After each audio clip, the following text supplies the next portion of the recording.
সকাল সকাল বাংলার ঘটনায় গোটা ভারত কার্যত হতবাক। বারুইপুর কাণ্ডের অন্যতম অভিযুক্ত প্রভাস মণ্ডল তিনি পুলিশের গুলিতে নিহত। কিভাবে হঠাৎ করে পুলিশ তাকে গুলি চালালো, কেনই বা এনকাউন্টার করতে বাধ্য হলো পুলিশ, আজকে গোটা এপিসোডে টোটাল কি হয়েছে এবং এই ঘটনার সঙ্গে জড়িত একাধিক প্রশ্ন যেগুলো সামাজিক মাধ্যমে উঠছে সেগুলো নিয়ে আলোচনা করব।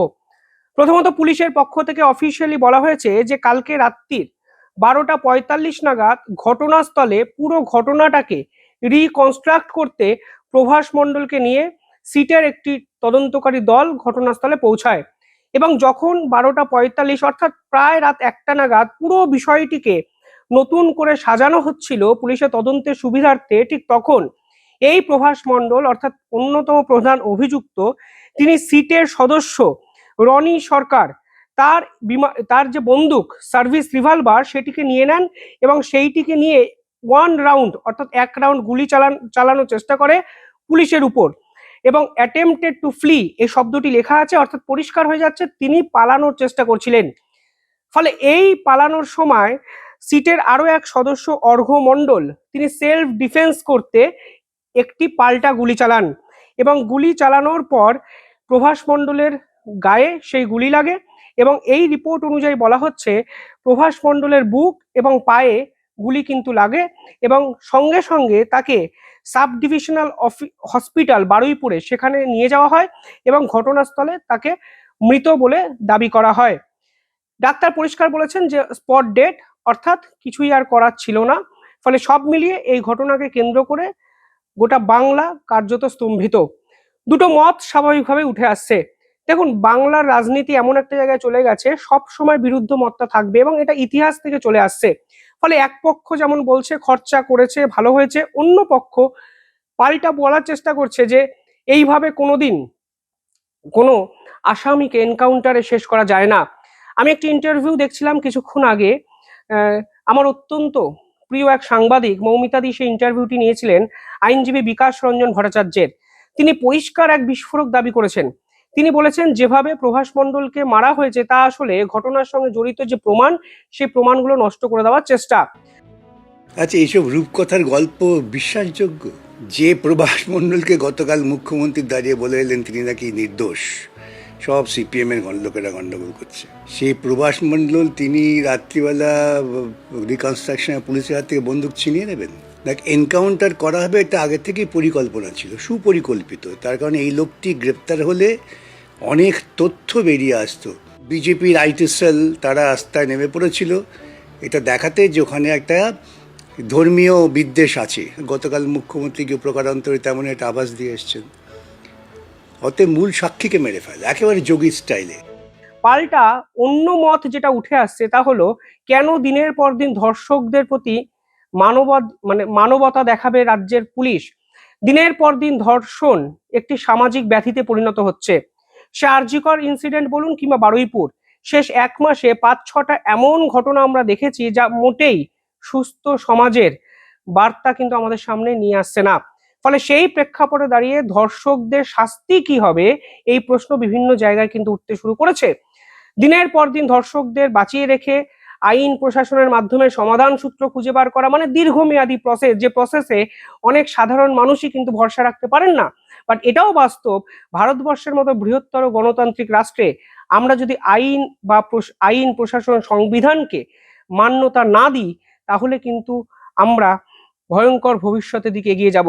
ফলে দুটো মতকেই কিন্তু আজকে আলাপ আলোচনার আয়তায় আনতে হবে। একইভাবে এটাও ভাবতে হবে যে পুলিশ যে সিদ্ধান্ত নিয়েছে সেটাই একমাত্র সঠিক সিদ্ধান্ত হয়তো সে সময়, কারণ সে সময় কেউ আমরা স্পটে উপস্থিত ছিলাম না।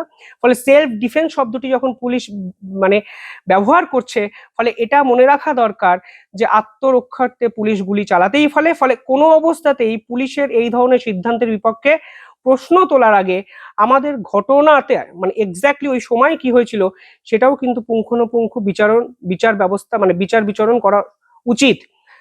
অরিত্র দত্ত বণিক ফেসবুকে একটি পোস্ট করেছেন, আমি একটু সেই পোস্টটি আপনাদের শোনাতে চাই এবং অরিত্র যেটা বলছেন সে বিষয়ে আপনারা কি ভাবছেন আমি একটু আপনাদের থেকেই জানতে চাই, কারণ সমাজে এই ঘটনাগুলোয় সামাজিক দায়বদ্ধ জীব হিসাবে মানুষের কথাটাও কিন্তু শোনাটা একই সঙ্গে ইম্পর্টেন্ট।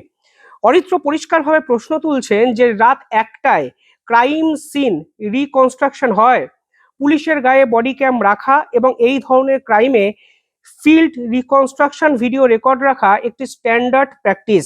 আসামি পালাচ্ছে, সেই সকল কিছু প্রেস দেখতে পাচ্ছে না বা দেখাতে পারছে না। ডিএনএ ম্যাচিং রিপোর্ট নেই, ডিটেলড ফরেন্সিক রিপোর্ট নেই, মিনিমাম চার্জশিটটুকু নেই। আসামি ঘটনার বিবরণ দিতে গিয়ে একজন কিংপিং এর নাম মুখ ফসকে বলে দিয়েছেন, ব্যাস সাক্ষী মাঝরাতেই খতম। হেডলাইন চলে এলো, শুভেন্দুর বিচার যেন মুখ্যমন্ত্রী, আদালত, ইনভেস্টিগেশন বা ইনভেস্টিগেটর সব একাই। অর্থাৎ পরিষ্কারভাবে এই ধরনের ঘটনা তীব্র সমালোচনা করা হয়েছে অরিত্র দত্ত বণিকের পক্ষ থেকে, যিনি সমাজের একাধিক বিষয় নিয়ে বারংবার আমাদের সামনে বহু প্রশ্ন তুলেছেন। তিনি পরিষ্কার বলছেন যে বিজেপির কেন্দ্রীয় সরকার তৃণমূলের অপরাজিত বিল আটকে রেখে রাষ্ট্রপতির কাছে গ্যারেজ করেছে। আমিও সে সময় বলেছিলাম যে অপরাজিত বিলে যেভাবে সহজে মৃত্যুদণ্ড লিখে দেওয়া আছে তা আজকের দিনের হিসেবে ত্রুটিপূর্ণ বিচার, এবং সেক্সুয়াল ক্রাইম এমন এক অদ্ভুত ক্রাইম যা মৃত্যুদণ্ড দিয়ে দিলেই কমে যাবে তা নয়। সামাজিক মনস্তাত্ত্বিক রিফর্মেশন ছাড়া এই ক্রাইম কমানো যায় না। বারুইপুর এনকাউন্টার হওয়ার পরেও একাধিক ধর্ষণ হবে।